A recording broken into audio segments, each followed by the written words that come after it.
السلام علیکم. میرا نام ہے ذیشان عثمانی. آج ہم پرسنل ڈیولپمنٹ کے ایک طریقے کے اوپر بات کریں گے. اس طریقے سے آپ زندگی میں آگے بڑھ سکتے ہیں، آپ دنیا میں آگے بڑھ سکتے ہیں، آپ اچھے ڈیٹا سائنٹسٹ بن سکتے ہیں، آپ خوب مال و دولت اور پیسہ کما سکتے ہیں. بہت ساری زندگی کی چیزیں آسان ہو سکتی ہیں. اور طریقہ یہ ہے کہ اپنی زندگی کے اسکیجول کے اندر دعا کو ایڈ کر لیجئے، مانگنے کو.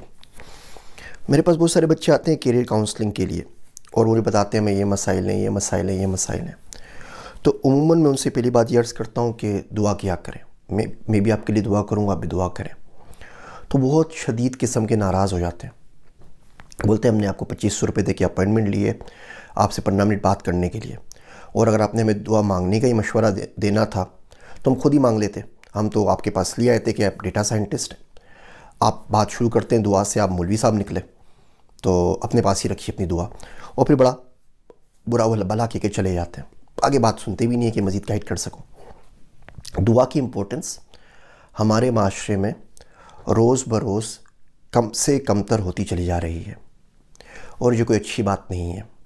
اس کا کلیئر مطلب یہ ہے کہ ہم سب کو ہر چیز پہ ٹرسٹ ہے سوائے اللہ سبحانہ و تعالیٰ کے. ہم سمجھتے ہیں کہ ہر چیز میں پاور ہے. اگر نہیں ہے نعوذ باللہ تو اللہ کے پاس ہر شے، ہر چیز، ہر ریسورس ہمارا کام کروا سکتی ہے، بس اللہ سے ہی کچھ نہیں کروا سکتے. اس کا مطلب تو یہ ہوا نا.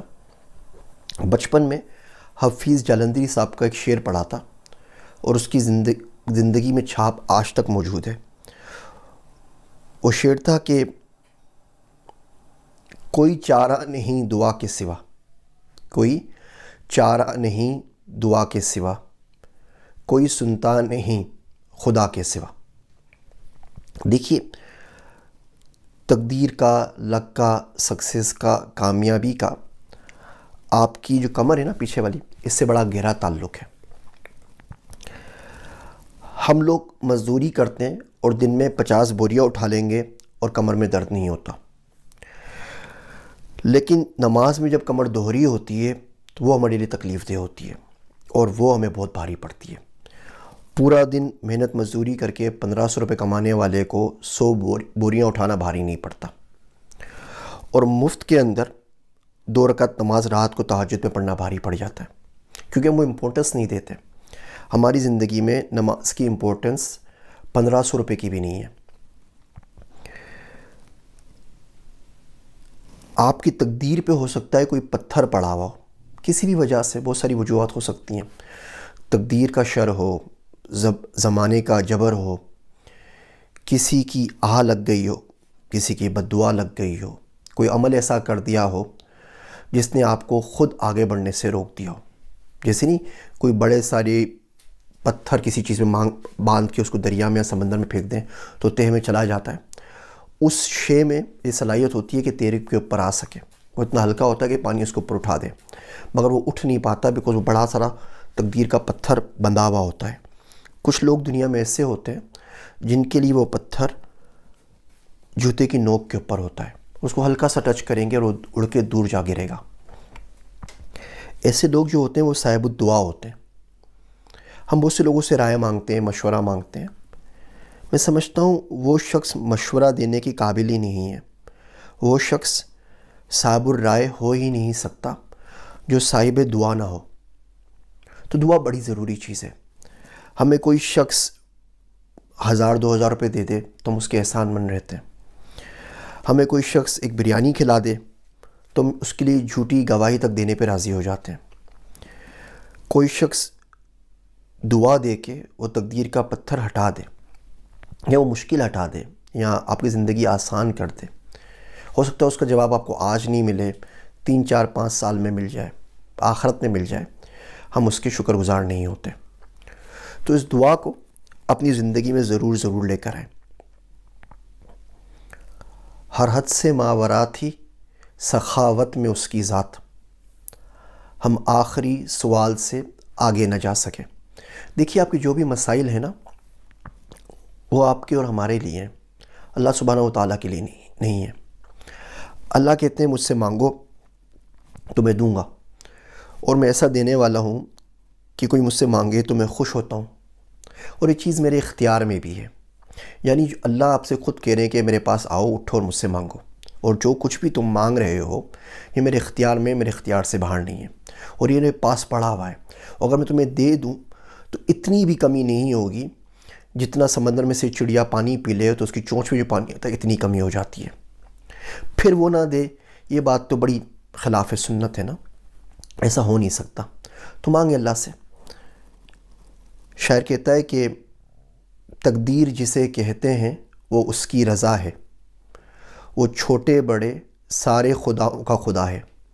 دیکھیے اس کو تو اسمبلی سے بل پاس نہیں کروانا نا، اس سے تو کسی سینٹ کے پاس نہیں جانا، کسی آرمی چیف کے پاس نہیں جانا، کسی پرائم منسٹر کے پاس نہیں جانا، کسی سٹیزن پورٹل پہ کمپلین لانچ نہیں کروانی، وہ تو چاہے گا اور ہو جائے گا۔ بچے بولتے ہیں کہ جی ہم 10 سال سے پڑھ رہے ہیں اور ہمارا کام نہیں ہو رہا، 20 سال سے پروفیشنل لائف کے اندر ہیں اور ہم لوگ گھر نہیں لے پا رہے، 10 سال سے ملک سے باہر جانے کی کوشش کر رہے ہیں لیکن باہر نہیں نکل پا رہے۔ تو میں ان سے پوچھتا ہوں اچھا آپ نے دعا مانگی، 10 سال میں آپ روز 8 گھنٹے کام کر رہے تھے، تو آپ نے کوئی 80,000 گھنٹے کام کر لیا، تو یہ بتائیے کہ اس میں سے کتنے گھنٹے آپ نے دعا کو دیے؟ 80,000 آورز 10 سال میں نہیں ہوتے، یہ جو ہماری 40 سال کی پروفیشنل لائف ہوتی ہے اس کی زندگی میں ہوتے ہیں۔ ایک ویب سائٹ ہے 80,000 آورز، وہ ضرور دیکھیے گا، اس میں بتایا گیا ہے کہ آپ اپنی زندگی کا جو ورک کا جو ٹائم ہے اس کو پروڈکٹیو کیسے بنا سکتے ہیں۔ تو بہرحال میں پوچھتا ہوں ان سے کہ 80,000 گھنٹوں میں سے آپ نے کتنے گھنٹے دعا کو دیے؟ تو بولتے ہیں وہ تو نہیں یاد۔ بولتا ہوں اچھا کبھی ایسا زندگی میں ہوا ہے کہ اٹھ کے 100 رکعت نفل پڑھی ہوں اور اللہ سے بولا اللہ سبحانہ و تعالیٰ میرا یہ چھوٹا سا مسئلہ حل کر دے؟ کہتے ہیں نہیں۔ اچھا تہجد پڑھی ہو، کیا ایسا ہوا ہے کہ 100 دن تک تہجد پڑھی ہو اور اللہ سے وہ چیز مانگی اور پھر نہ ملی ہو؟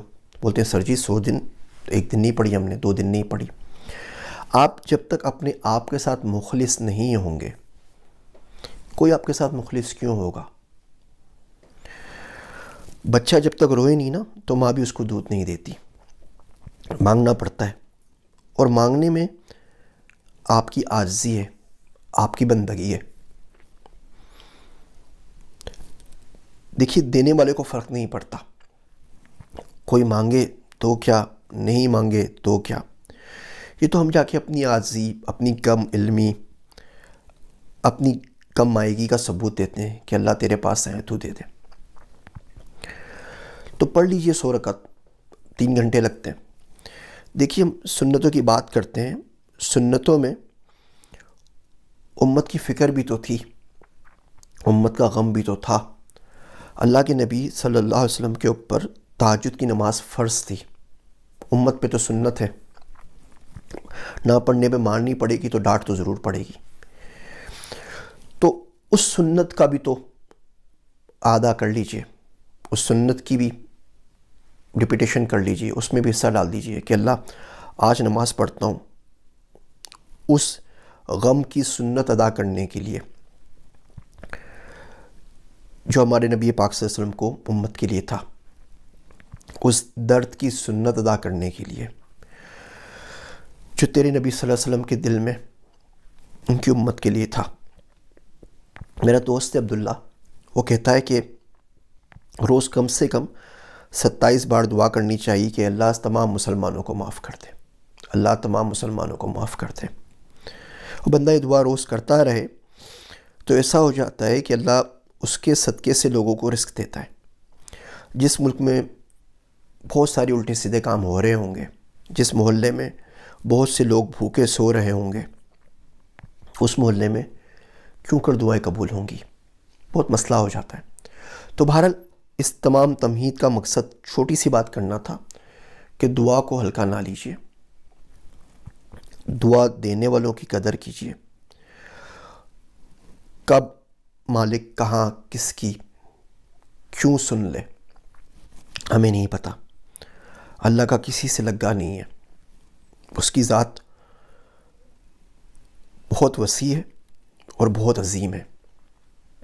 چھوٹی چھوٹی دعائیں بڑے بڑے کام ضرور کروا دیتی ہیں.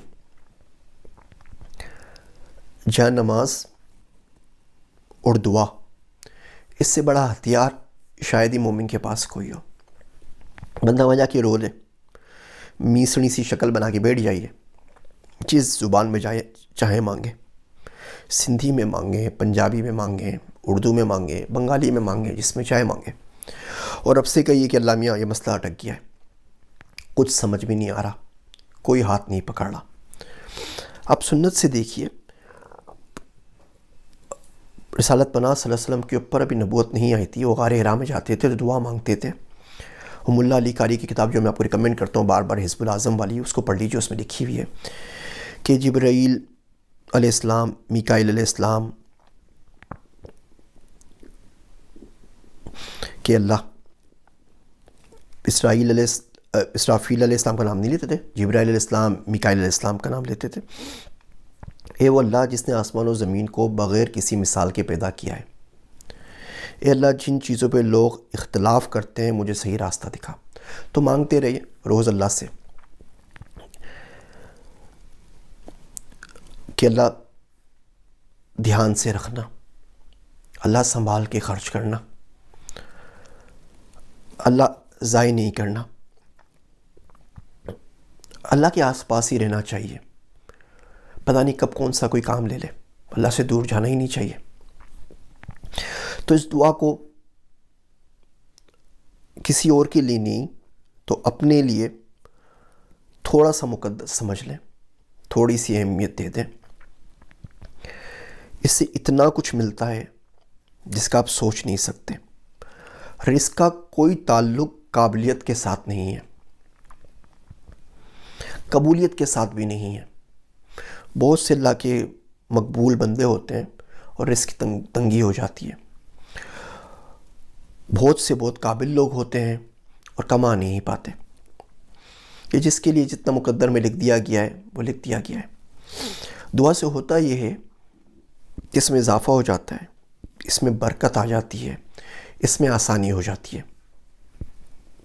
اور کچھ ہو نہ ہو، دعا بندے کو اپنے رب سے قریب کر دیتی ہے. اور قریب ہو کے جو ڈھارس ملتی ہے اس کا نعم البدل دنیا میں اور کوئی نہیں ہے. دیکھیے چھوٹا سا بچہ ہو، آپ اس کو تنگ کر دیں، اسے کوئی چیز چاہیے ہو تو دوڑتا ہوا ماں کے پاس چلتا ہے، بولتا ہے مما مجھے یہ کام کرنا ہے، مجھے پارک جانا ہے، مجھے ڈزنی ورلڈ جانا ہے، مجھے کھانا کھانا ہے، مجھے فلاں چیز چاہیے. ماں سے اتنا کہہ دینا کہ ہاں ہاں بیٹا سن لیا ہے، میں کچھ کرتی ہوں، تو بولتا ہے ٹھیک ہے مما، اوکے مما. تو صرف اتنی حضوری جس دن مل گئی نا آپ کو کہ اللہ نے سن لی ہے اور اب وہ جو بہتر ہوگا وہ آپ کے حق میں کر دے گا، یہ حضوری جو ہے یہ دعا قبول ہونے سے زیادہ اہم ہے اور زیادہ بڑے انعام کی چیز ہے. بہت اچھی بات ہے یہ. تو بہرحال دعا مانگیے گا، میرے واسطے بھی دعا کیجیے گا کہ اللہ مجھے دعا کرنا سکھائے. شاید آپ میں سے کسی لوگ کی دعا، کسی کی دعا میرے حق میں لگ جائے، اللہ کرے ایسا ہو. مزید کچھ باتیں کریں گے، آج کل کچھ ٹائم ہے تو کوشش کروں گا کچھ ویڈیوز ریکارڈ کرا دوں. میری باتیں سننے کا شکریہ. مجھے اپنی دعا میں یاد رکھیے گا. میں ہوں آپ سب کا ذیشان عثمانی.